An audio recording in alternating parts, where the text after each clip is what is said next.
La iglesia es afectada cuando un pecador no se arrepiente. Y todos somos responsables de hacer algo. Con nosotras, Nancy DeMoss Wolgemuth. No es un asunto de tú estás pecando, sino que en otros casos él dice, tu pecado es que estás tolerando pecadores no arrepentidos en tu iglesia y no están siendo disciplinados. No podemos nada más sentarnos y decir, bueno, no estoy siendo inmoral. Pero Jesús dice, sí, pero estás tolerando la inmoralidad en tu iglesia.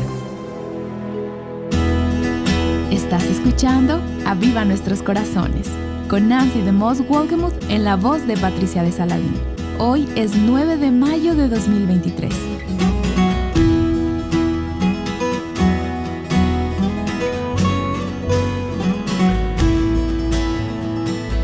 La iglesia no es perfecta, lo sabemos, pero ¿eres libre de dejarla? En el episodio anterior, Nancy comenzó a abordar el tema en la serie titulada El mensaje de Dios para su iglesia. Así que si te perdiste el episodio pasado, puedes escucharlo al visitar avivanuestroscorazones.com. Nancy retoma el tema de nuevo hoy. Escuchemos. Muchas de ustedes quizás están familiarizadas con el nombre de John Stott. Él fue un teólogo inglés, autor y pastor por muchos años.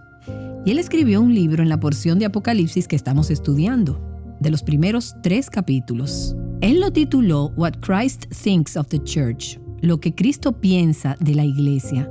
Y me gusta ese título, porque tengo varios libros que hablan de este pasaje en particular, pero ese libro es probablemente mi favorito. ¿Qué piensa Cristo de la iglesia?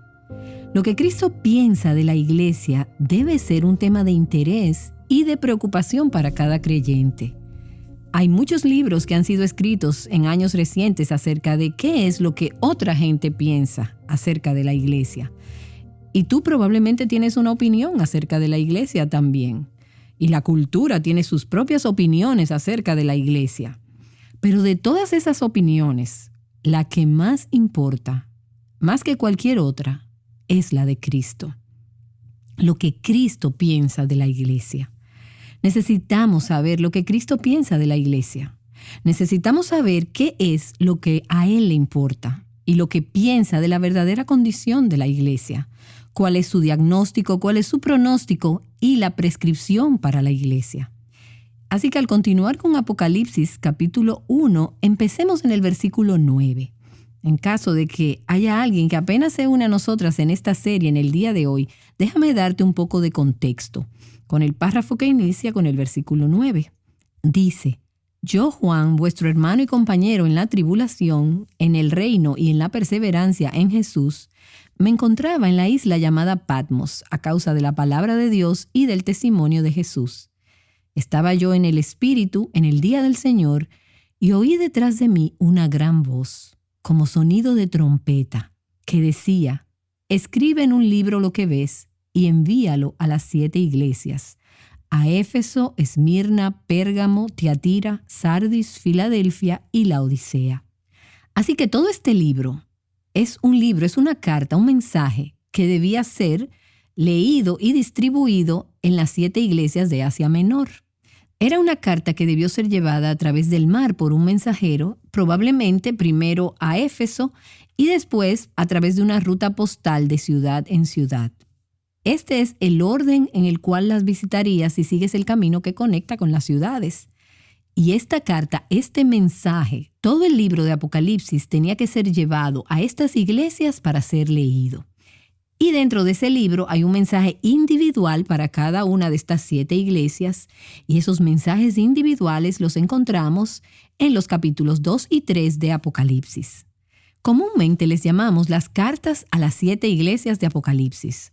Son cartas, son epístolas, son mensajes que se adaptan a cada iglesia, pero ten en cuenta que cada iglesia estaría leyendo todas las cartas.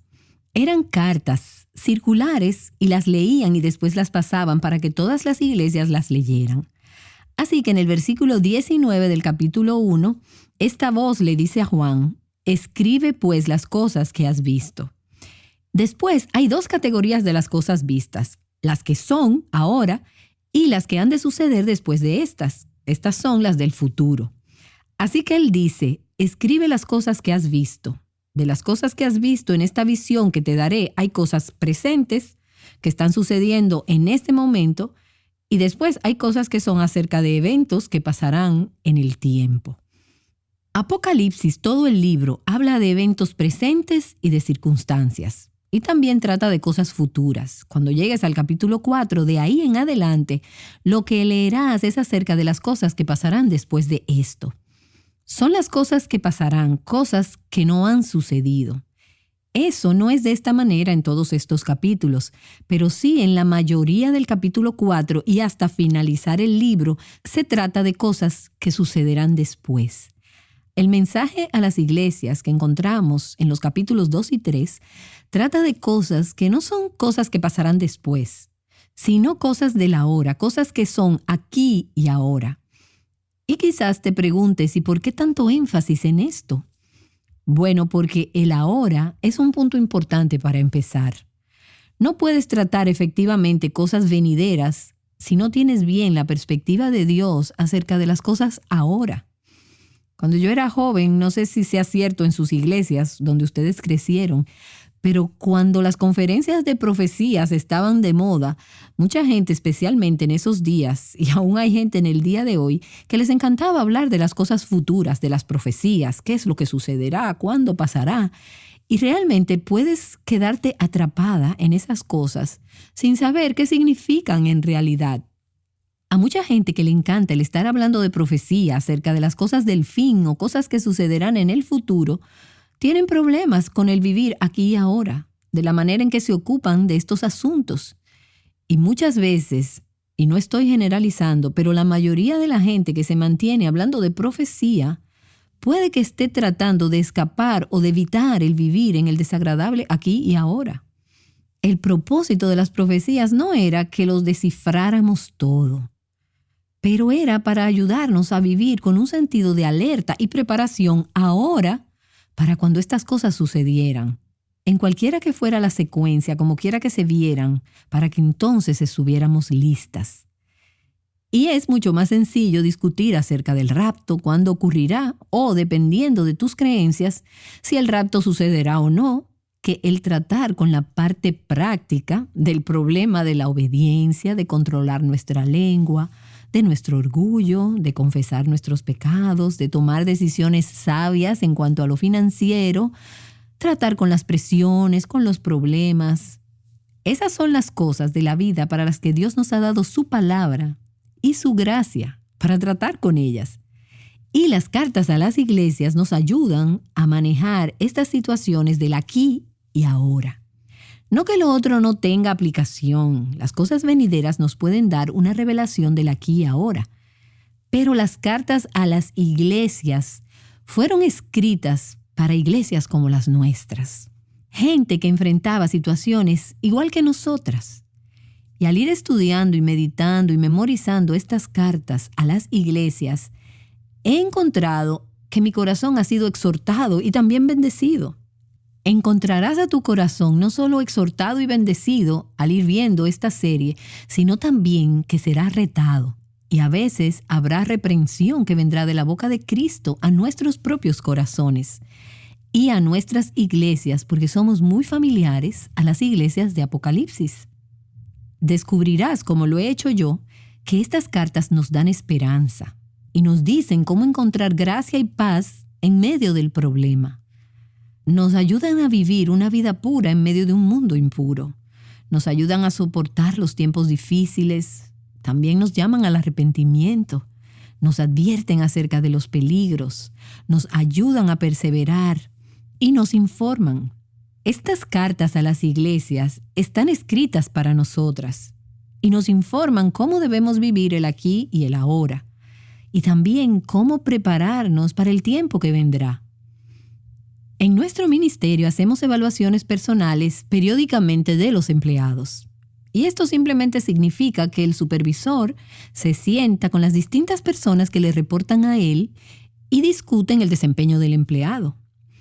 En estas evaluaciones se habla acerca de las cosas que van bien y esperamos que algunas cosas vayan bien. y se elogia a la persona y se le dice, estás haciendo un buen trabajo. Y después hablamos del área donde hay que mejorar, áreas de preocupación, y se hace una crítica constructiva para que hagan mejor su trabajo. Después, el supervisor, si es bueno en lo que hace, dará su punto de vista y ofrecerá consejo para mejorar y qué cosas pueden cambiar. Y al ver estas 7 cartas, y hoy quiero dar un vistazo general a todas y después empezaremos carta por carta, quiero mostrarte el patrón de estas cartas. Hay varios ingredientes que en estos mensajes son similares y similares a la evaluación que hablamos del rendimiento que un supervisor puede dar. Así que al ir leyendo las cartas, y espero que estés leyendo estos capítulos, Apocalipsis 1, 2 y 3, al continuar con esta serie. Y la primera cosa que debemos hacer en cada carta es identificar a quién va dirigida. Cada carta comienza con escribe al ángel de la iglesia en Éfeso, Esmirna, Pérgamo, etc. Identifica al ángel de la iglesia, cualquiera que fuera la localidad, y escribe.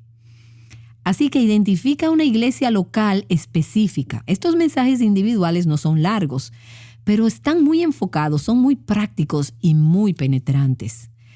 Están hechos a la medida para asuntos específicos, para situaciones específicas y necesidades específicas de cada iglesia individual, aun cuando todas las iglesias leían todas las cartas. Ten en mente que estas cartas están escritas a las iglesias. No estaban escritas para la cultura pagana en donde las iglesias existían. La preocupación de Jesús en Apocalipsis es hablar a los que se suponen deben brillar su luz en la cultura. Si la luz hace su trabajo, entonces la oscuridad de la cultura queda expuesta y la gente es dirigida hacia Cristo. Y podríamos pasar mucho tiempo maldiciendo la oscuridad, pero el enfoque de Jesús es que veamos a los candelabros, las iglesias, y que veamos si estamos siendo lo que debemos ser en este mundo. Así que tienes identificado quién ha de recibir cada carta. Y después hay un título o una descripción de Cristo, quien está mandando el mensaje. Él es el que está hablando. Así que en cada carta dice, al ángel de la iglesia, donde quiera que sea, el que tiene. Y luego pasa a dar una característica que identifica a Cristo. Por ejemplo, en Éfeso dice, las palabras del que tiene las 7 estrellas en su mano derecha, el que anda entre los 7 candelabros de oro. Y cuando llegas a Esmirna dice, el primero y el último, el que estuvo muerto y ha vuelto a la vida.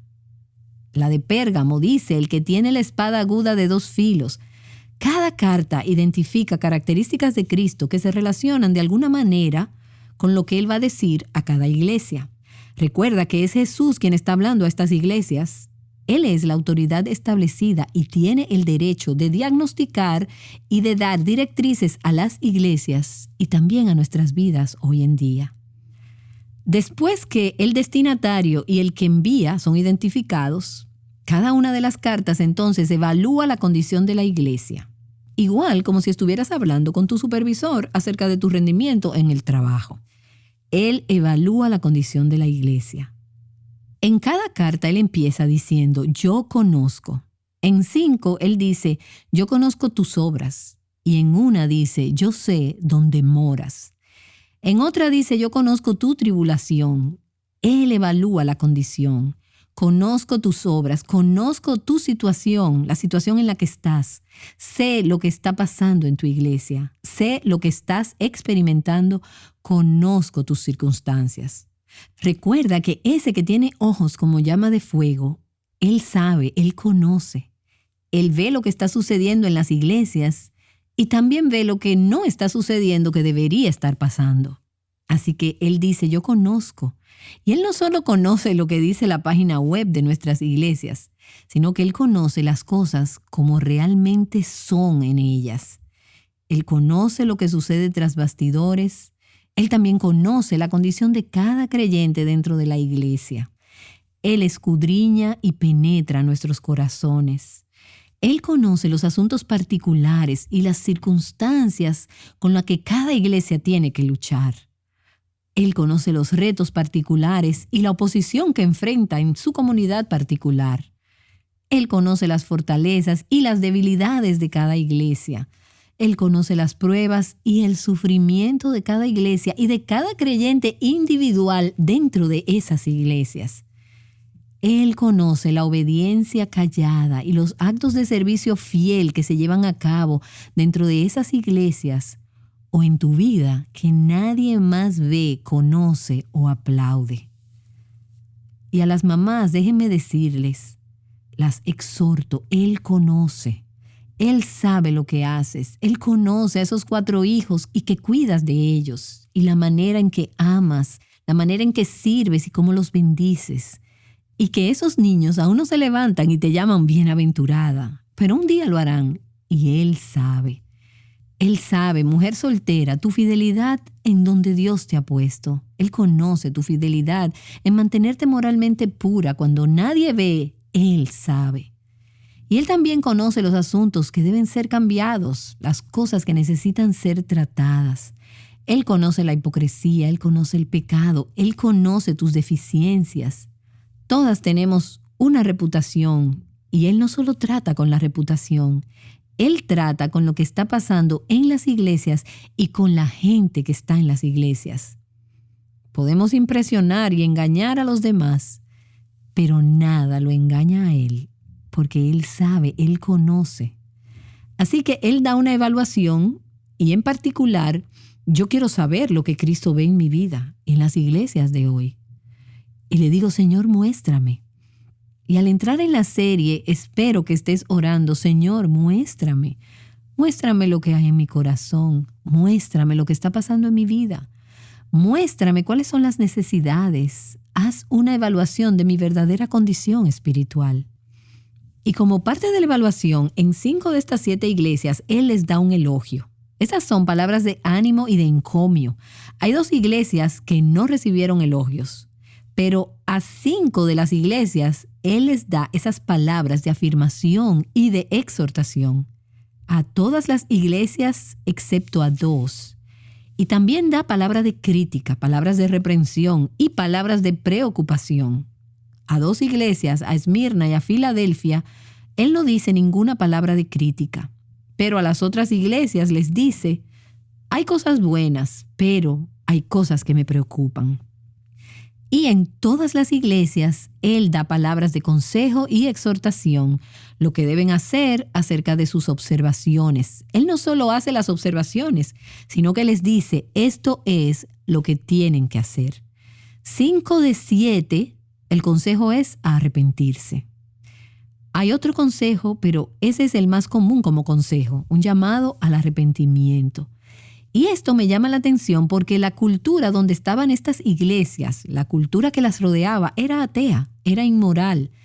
Pero el llamado al arrepentimiento no fue dado al mundo, fue dado a la iglesia. Y he escuchado decirlo antes. La iglesia está esperando para que el mundo se reconcilie con Dios, pero el mundo está esperando que la iglesia se arrepienta. Y creo que nunca podremos ser la luz que Dios quiere que seamos en este mundo hasta que nosotros, como iglesia, como el pueblo de Dios, sigamos esas instrucciones de Jesús y nos arrepintamos. Él va a ser específico. Hay diferentes cosas en las que se necesita arrepentimiento en estas cartas y vamos a descubrir que nosotras y nuestras iglesias estamos representadas en estas cartas.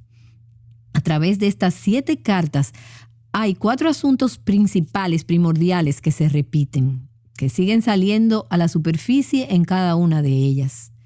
Y te las comparto y después las veremos con más detalle cuando lleguemos a cada una de ellas. Primero, en muchas de las iglesias estaban pasando por persecución. Y Él dice, yo conozco tu tribulación, sé por lo que estás pasando. En una dice, sé que mi siervo fiel fue martirizado entre vosotros, murió por su fe. Jesús lo sabe y le da palabras de aliento para que perseveren. Él dice, persevera, no temas lo que estás por sufrir, sé fiel hasta la muerte y yo te daré la corona de la vida. Él trata el asunto de la persecución. Y después, en diferentes iglesias había problemas de doctrina que necesitaban ser tratados. Había error, había falsa enseñanza en algunas de ellas. Jesús lo sabe y le interesa. Hoy en día no le ponemos mucha atención a la doctrina. Y no a mucha gente le importa la pureza doctrinal, pero a Jesús sí. Le importó en aquel entonces y le importa ahora. Y tratará el tema con varias iglesias. Se dirigirá a algunas de nuestras iglesias y a algunas de nosotras al decir: estás siendo engañada, estás creyendo cosas que no son bíblicamente sólidas, correctas. Así que Él trata con asuntos doctrinales. Y también hay estilos de vida o asuntos de pecado. Estos son creyentes a los que Él les habla. Al menos se dicen ser creyentes, y muchos de ellos verdaderos creyentes. Y hay ahí, por ejemplo, en una iglesia, inmoralidad evidente que está siendo justificada. La gente se hace de la vista gorda con el pecado, lo ignoran, lo pasan por alto.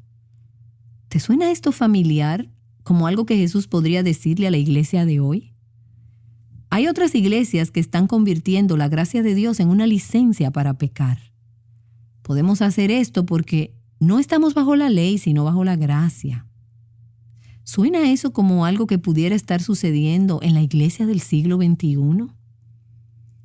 Jesús trata todos estos asuntos, los señala.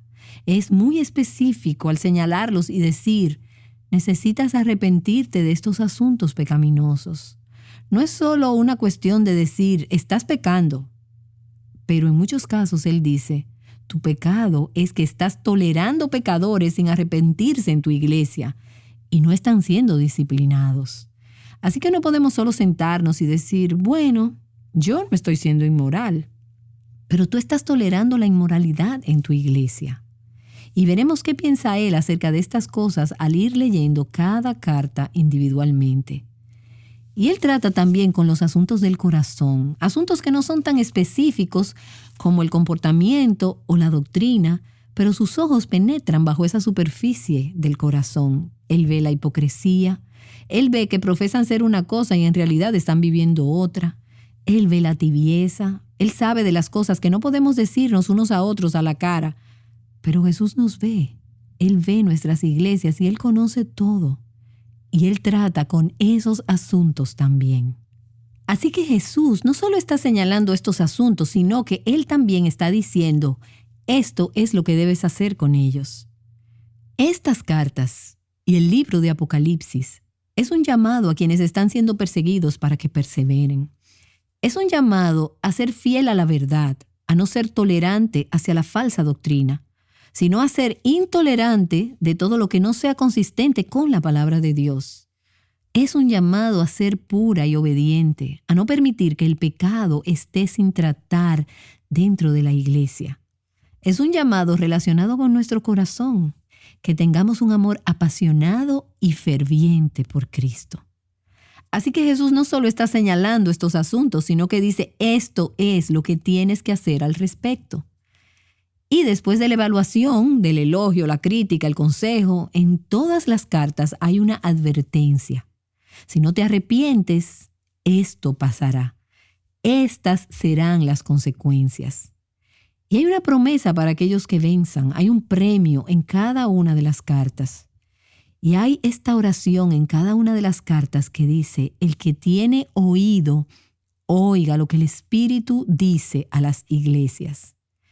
Y creo que esto significa, escuchen con atención. Este mensaje es para las iglesias, claro, pero también es para ti. Fácilmente podemos hacer caso omiso y decir, sí, las iglesias realmente están en muy mal estado en nuestro país, necesitan avivamiento. Pero Él dice, el que tiene oído, oiga lo que el Espíritu le dice a las iglesias. Lo que Él está diciendo es que esto no es solo para la iglesia corporativa. Esto es para ti personalmente. Hay una aplicación corporativa de estas cartas, pero hay también una aplicación muy personal y privada. Y al ir viendo estas 7 cartas, algunos creen que representan diferentes etapas de la historia de la iglesia, empezando con la era apostólica en el primer siglo. Esa tendría que ser la carta a los Efesios. Y continúan hasta el día de hoy con la iglesia de la Odisea. Este enfoque puede ser cierto, pero creo que en cualquier época de la historia, Todos estos tipos de iglesias y de temas están representados. Estas cartas específicas están escritas a iglesias específicas, iglesias locales, y tratan el tema de situaciones y asuntos específicos, pero tienen aplicaciones a todas las iglesias, en todas las áreas, en todas las épocas de la historia de la iglesia. Lo mismo con las cartas de Pablo a los filipenses, a la iglesia de Corinto. Las leemos y decimos: esto fue inspirado por el Espíritu para nosotras hoy en día. El que tiene oído, oiga lo que el Espíritu dice a las iglesias. Y al ir estudiando estas cartas en estos últimos meses, la impresión que me sigue dando es: ¡wow! Esto es increíblemente relevante. Este mensaje es para hoy, esto es para mí, esto es para nosotras, esto es para mi iglesia, esto es para nuestras iglesias. Esto pudo haber sido escrito hoy. Este es el mensaje que la Iglesia de Cristo Jesús necesita escuchar en el día de hoy. Y es el mensaje que tú necesitas escuchar y lo que yo necesito escuchar hoy. Así que, Señor, al ir profundizando en estas cartas, oro para que tú abras nuestros oídos. Danos oído para escuchar lo que el Espíritu dice a las iglesias. En Cristo Jesús. Amén.